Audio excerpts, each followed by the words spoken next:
மாற்றோடையும் கேட்டவுடனே நமக்கு ஏற்கனவே மனசில் நிற்கிறது என்ன, 99 நடந்த அந்த கலவரம், ஒரு 17 பேர் கொல்லப்பட்டது.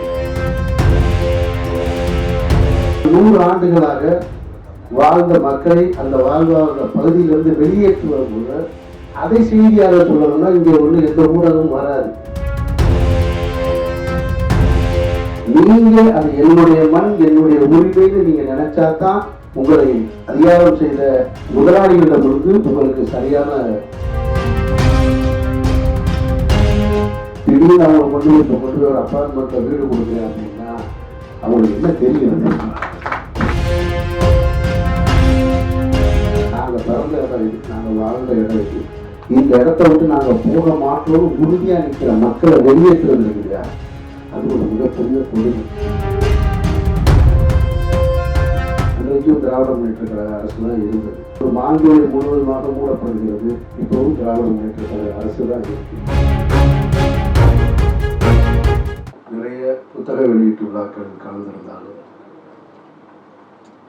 இது ஒரு எழுத்தாளரின் அறிவையும் ஆற்றலையும் வெளிப்படுத்துகிற ஒரு புத்தகம் அல்ல. பல்லாயிரக்கணக்கான குடும்பங்கள் 100 ஆண்டுகளாக வாழ்ந்த வாழ்க்கையை தெளிவுபடுத்துகிற புத்தகம். அதனால இதை மற்ற புத்தகங்களோடு ஒப்பிட்டு பார்க்க முடியாது. இந்த மாஞ்சோலை புத்தகத்தை மாஞ்சோலை அப்படின்னு பார்க்கும் பொழுது அந்த புகைப்படத்தில் இருக்கக்கூடிய அந்த பச்சை பசேல் என்ற பசுமையான இடங்களை பார்க்கும் பொழுது எங்களை போன்றவர்களுக்கு ஒரு நல்ல லொக்கேஷன் கிடைச்சிருச்சு, அருமையாக ஷூட் பண்ணலாம் அப்படின்னு தான் தோணும். ஆனால் அந்த பகுதியில் வாழ்ந்த மக்களுடைய அந்த வலி, 100 ஆண்டுகளாக ஏற்பட்ட வலி இருக்கிறது. அந்த உண்மையை உணரும் பொழுது, அந்த வேதனையை நாம் நினைச்சு பார்க்கும் பொழுது, இப்படியும் இந்த சமூகத்தில் இருந்து கொண்டிருக்கிறார்கள், இன்னமும் இருக்கிறார்கள். இவர்களுடைய வேதனையும் இவர்களுடைய அழுகுறலும் இவர்களுடைய கூக்குரலும் அதிகார வர்க்கத்திற்கு கேட்காமல் இருக்கின்றதே அப்படின்ற ஒரு எண்ணம் நமக்கு வராமல் இல்லை. இந்த நிகழ்ச்சியில் பேசிய மாஞ்சோலை பகுதியைச் சேர்ந்த தாயார் அமுதா அவர்களும் சகோதரர் ஸ்டாலின் அவர்களும் பேசும் பொழுது இருவருமே ஒரே கருத்தை சொன்னார்கள். நாங்கள் இந்த மேடையில் நிற்பதற்கே தகுதியற்றவர்கள் எங்களை கொண்டு வந்து நிறுத்தியிருக்கிறீர்கள் என்று. அந்த வார்த்தையை என்னால் ஏற்கவே முடியாது. மனிதனாக பிறந்த ஒரு தகுதி பொழுதும் உங்களுக்கு, அதனால் தகுதியற்றவர்கள் என்று உங்களை நீங்களே காட்டிக் கொள்ள வேண்டிய அவசியம் இல்லை. அதிலும் குறிப்பாக இந்த நகரப்புறத்தில், இந்த அதிகார வர்க்கம் நிறைந்திருக்கக்கூடிய இந்த சமூகத்தில்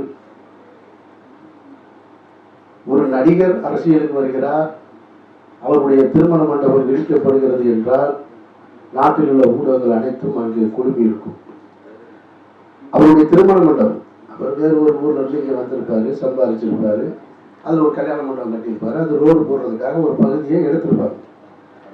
அது இந்த நாடு முழுவதும் செய்தியாகும். ஆனால் 100 ஆண்டுகளாக வாழ்ந்த மக்களை அந்த வாழ்வாத பகுதியிலிருந்து வெளியேற்றி வரும்போது அதை செய்தியாக சொல்லணும்னா இங்கே ஒன்று எந்த ஊடகமும் வராது, அதை பற்றி கேட்காது, அதை செய்தியாக போடாது. அப்படிப்பட்ட ஒரு சமூகம் தான் இங்கே இருக்கிற சமூகம். அதுவே தகுதியற்ற சமூகம் தான். அதில் நீங்க என்ன தகுதியில்லைன்னு சொல்லிக்கிறீங்க? அந்த சமூகத்துக்கு முன்னாடி, உங்க தகுதிக்கு முன்னாடி அது ரொம்ப குறைவான சமூகமாக தான் நான் பார்க்குறேன். அதனால அது போன்ற வார்த்தைகளை தவிர்த்து, ஏன்னா அது உங்களுடைய நீங்கள் உருவாக்கிய மண், உங்களுடைய மூதாதையர்கள் உருவாக்கிய மண்.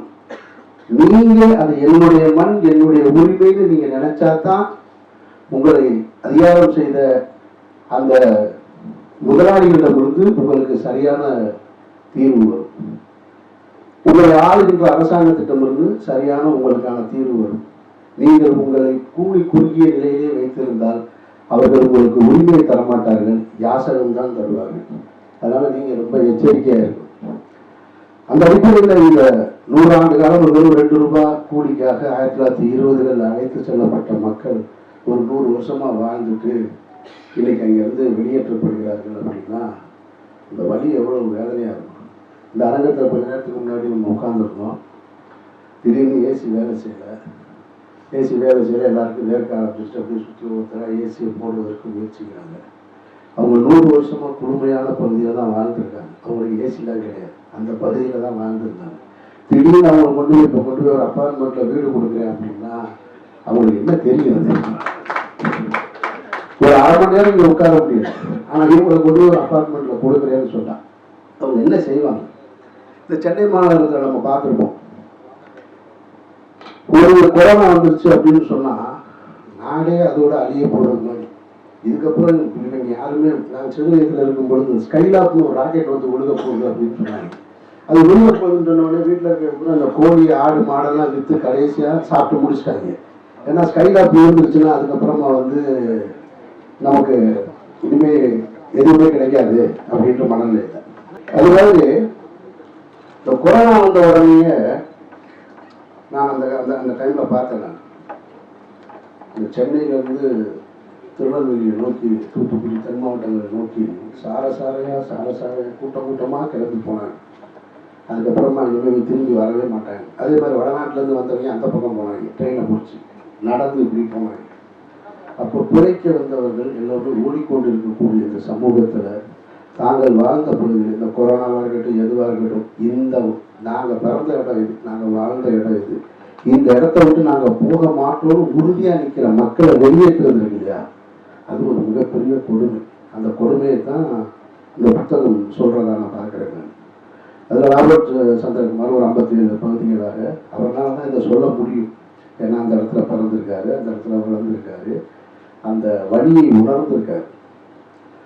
அவரும் தெளிவாக சொல்கிறாரு. அதில் இங்கே முன்னே பேசுகிறவங்க சொல்கிறாங்க, ஒரு சகோதரி முதல் ஓட்டும் அதுதான், கடைசி ஓட்டும் அதுதான், இதுக்கப்புறம் இனிமேல் தேர்தலே கிடையாது. அப்புறம் அந்த வாக்கு சேகரிக்க போன அந்த வேட்பாளர் என்ன சொல்லி ஓட்டு கேட்டிருப்பாரு சொல்லுங்க பார்ப்போம், உங்களுக்கு நான் என்ன செய்வேன்னு சொல்லுவார். ஏன்னா முதல் ஓட்டு அதுதான், கடைசி ஓட்டும் அதுதான், இனிமேல் தேர்தலே நடக்காது. அந்த பகுதியில் சொந்த ஊருக்கு ராபர்ட் சந்திரசேகர் வந்து அரசு பேருந்தில் சொந்த ஊருக்கு போகவே முடியல. வழியிலே காவல்துறை நிறுத்தி இறக்கி விடுன்னு சொல்கிறாங்களாம். இதெல்லாம் நம்ம எங்கே பார்த்துருப்போம்னா காஷ்மீர் பகுதிகளில் கேட்டிருப்போம். இராணுவம் இறக்கி விடுவாங்க அரசு பேருந்துகள் வந்து போகும் பொழுது.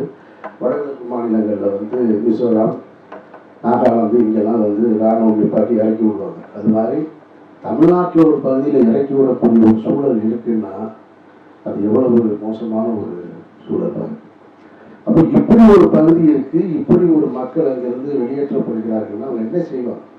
நீங்க இப்பவும் பார்க்கலாம், பொங்கல் வரப்போகுது, பாதி மெட்ராஸ் காலியாகும், பூரா கிளம்புவாங்க. போய் டிக்கெட் இல்லை, மதுரைக்கு டிக்கெட் கேட்டிங்கன்னா ஃப்ளைட்டு 20,000 ரூபா, பஸ்ஸு 4,000 ரூபா, இப்போவே புக் பண்ணிட்டாங்க.